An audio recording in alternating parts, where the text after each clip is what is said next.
Hey guys, it's Danny. Okay, so a while back I was telling you I have some problems with some root burns and I didn't know why. I presumed it was the fertilizer. Well, I think I found the culprit and it has to do with the fertilizer. But a little background, this is the Laelia purpurata. This was the one that I featured in that video. So what happened was this root tip, which I will zoom into now, got burned by something.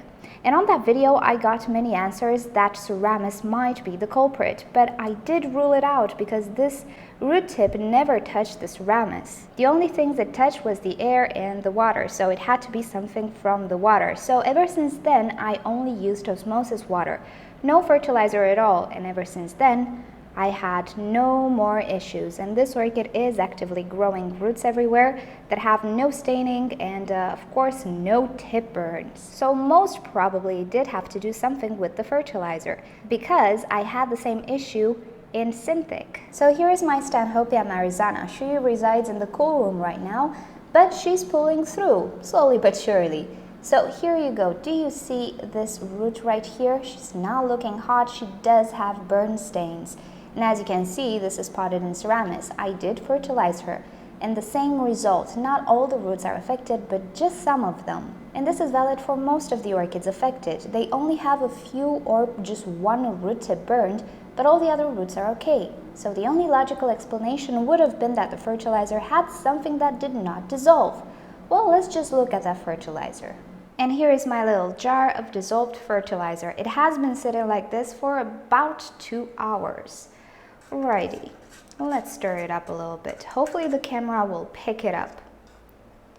Do you see those little white speckles? Those are undissolved stuff. Even after 2 hours, these things do not dissolve, and I don't know exactly what they are.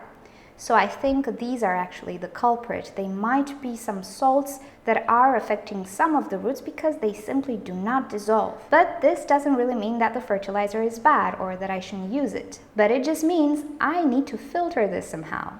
Now I've actually tried a few different things, including coffee filters, napkins, and some textile, but stuff still go through, or stuff don't pour as fast as I would have liked. But the best material that I found is a sponge. So I soak it up very well with water because if I use it dry, stuff will just run over it. And actually this is a kitchen sponge because this is what I have, and I just removed the abrasive part, but I will have to go and get a sponge that does not have abrasive sides. So what I do is I just put it on top of the spray bottle that I use and then just pour the liquid. And when I've poured everything, I just squeeze it a little bit because the sponge will of course hold in some of the fertilized water, and everything should remain on top of the sponge.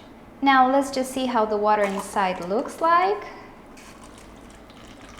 Alrighty, let's give you a close-up here. I do not see any undissolved specks. The water is a bit pink because of the fertilizer, but let's test it to see if we actually have dissolved salts in it. And we do. And this is an amount that I am okay with for my heavier feeders. Let's say if you have masdevallias and other stuff, you can obviously use less fertilizer. So we do have dissolved salts because the initial water was osmosis water, and we're ready to go and water the orchids because we don't have anything undissolved in this water. Now let's go back to the Seramis for a bit because I would like to add something. I told you this in my 1 month, I think, update, but I'll repeat it. Seramis is an abrasive material and it can stain roots. If the orchid jiggles around, the roots are not stable. If the medium starts to move around and so on, it can indeed bruise the roots, but it doesn't really kill them unless the orchid is jiggling way too much. So some of you guys had problems with it jiggling around because you were soaking the pot. Well, Seramis does not need to be soaked.